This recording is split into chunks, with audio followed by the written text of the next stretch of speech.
ng oras nyo ngayon at magkwentuhan tayo. So many memories. Nagising lahat. Around in this room, tens and maybe hundreds, maybe 1,000 heroes who share the same memories. We laugh, but in our heart, we cry out to God.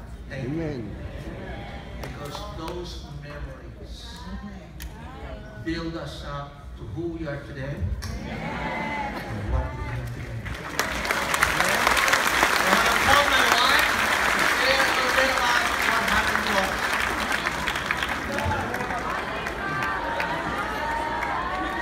Sa inyo lahat, Lisa, nagpapasalamat ako na nandito ako ngayong gabi. Ngayong hapon, ngayong hapon dito in front of all of you. Si Eric at saka ako, we were baptized in 1991. Eric was baptized in Cebu. Papasalamat ako sa Cebu Church dahil sa inyo may asawa ko. I was baptized in the Manila region. You know, we became full-time. We got dating. We got married, and we went on a mission in our second year as a Christian. We went to Baguio and went back to Manila to build a region in the south. Kinausap kami ng discipler namin. Ang pangalan ng discipler namin si Cesar and Jennifer Lopez. Sabi nila, Eric and Lisa, we want you to go back to Manila so you can build a small region. Sabi nila, sabi namin, gay, small region. Iba yung definition natin ng small dati, di ba? Anyway, sabi namin, sige, what region is that? Sabi niya, well, we're gonna start in Parañaque. And then your middle ground would be Las Piñas. And then you have a little bit in Cavite. And a little bit in Alabang. Can we join Muntinlupa? Oh, by the way, Laguna. So that's gonna be your small region.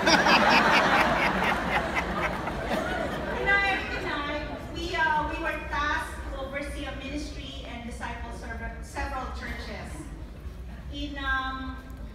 I forgot, I'm sorry about that, Eric, but Eric became an evangelist, and I became, I was a women's ministry leader, and that year, when we were recognized and Eric was appointed, my mom became a Christian. She died faithful. Thank you very much.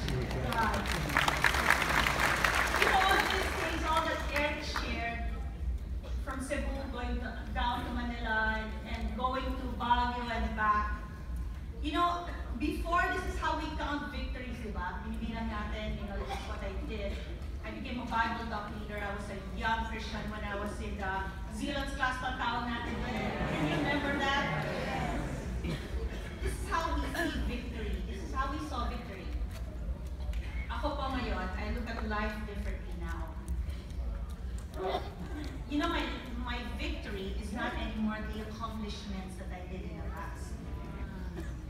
Kami na lang ni Eric, we've experienced a lot of failure. We struggled so hard that we didn't attend church for almost a year. I was so angry with God, and so I refused to listen to any advice. I just really cut off all my relationships. I did receive phone calls. Nobody can email me. I changed my emails. I think I changed it to 5 emails because I never really wanted to talk to any Christian. We deprived ourselves of God to the point where it became very scary. So one day, our sons, Mark, Luke, and Jude, they sat us down. Mark was 12, Luke was 11, and Jude was around 9 at that time. They said, Mama and Papa, if you're not going to church, we will go. Just bring us. But if you want, you can join us. Oh! That is the part when I realized just being with God is the ultimate victory. Whether I'm awesome or not, that's not the point. The point is that God is awesome and that I'm riding along. 7 years has passed since we came back after our struggle. I've never felt happier. And I'm so looking forward to a deeper relationship with God, Eric and I are so grateful to all the people that helped us go back. I'm a 51-year-old Lisa and a 25-year-old Christian. I think we're the oldest new church leader. Alam mo, maraming church leader, di ba, umakyat? We were the Vigoros. We're the oldest, kami dalawa ni Eric at 50 and 51. We're the oldest new church leaders. And I think we're the oldest APLA student cramming for an exam. You know, God has ripened my faith and my love for Him. I am a more grateful Christian now because of everything that I went through. I feel like I'm a better wife.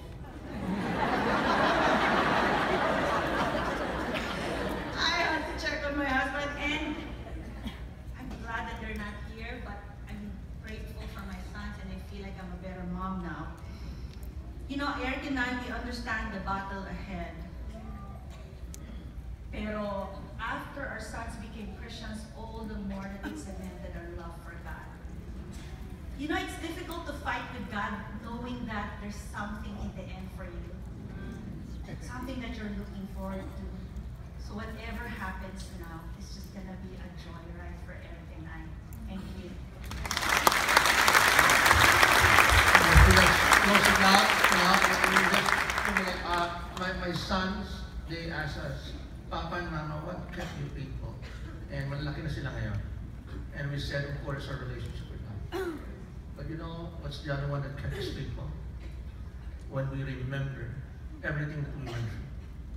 Because it's all worth it. You know, 2 Corinthians 4:16, therefore we do not lose heart.